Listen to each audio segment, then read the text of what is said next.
Okay, mathletes, we are currently going to start 2.6, and there's a few definitions and terms that we need to understand before we can start some of the problems.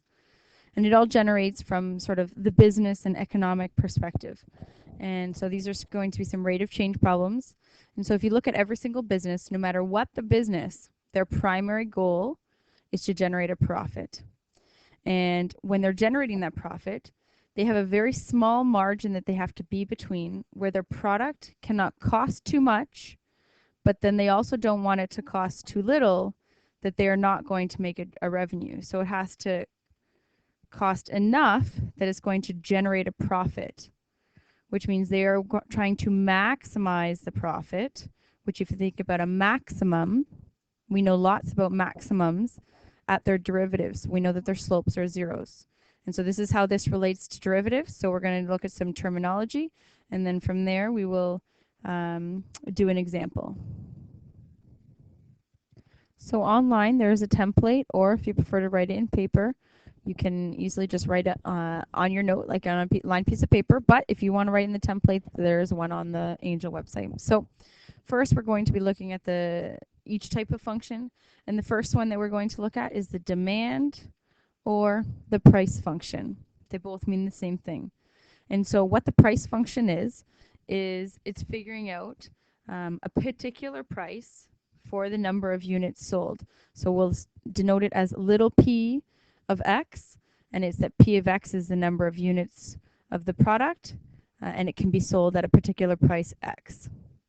The revenue function, well, it is denoted as r of x, and that is exactly what the revenue says. If you have x number of units and they're sold at a particular price, p of x, if you multiply those two, that will get the revenue. So the equation for the revenue is r of x equals x times little p of x, where little p of x is your price function.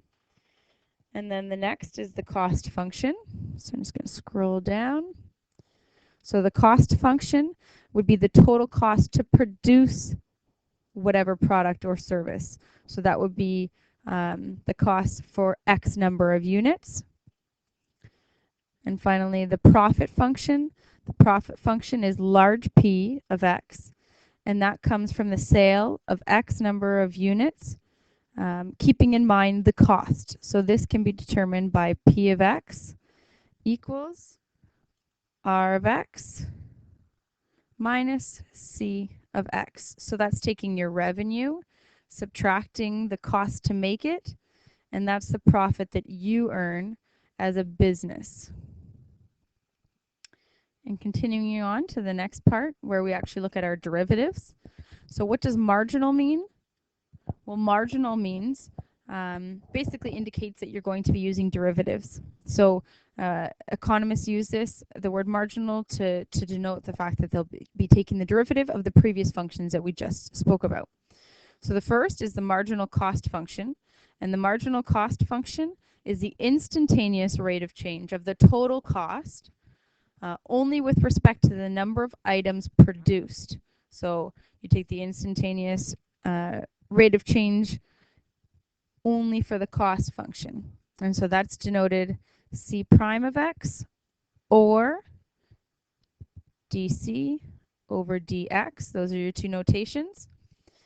Then you can also have the marginal revenue function, and that again is the instantaneous rate of change, which is the derivative of the total revenue, and that's with respect to the number of items sold. So the cost would be the number of items produced, and the revenue would be the number of items sold. And remember this, WRT means with respect to.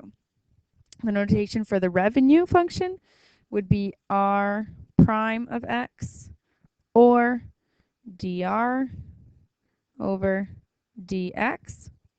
And finally, for the profit, it again is the instantaneous rate of change for the total profit with respect to the number of items sold. And it would be denoted P prime of x or dp over dx. And remember, that's a capital P, not a small p. A small p would be the price. So those are the key definitions that we'll be looking at, and then we'll be doing an example. The example that we'll be doing is question 17 on page 140. So whether you want to scan that, whether you want to copy that, that's completely up to you. But we'll be doing that question as our example in class.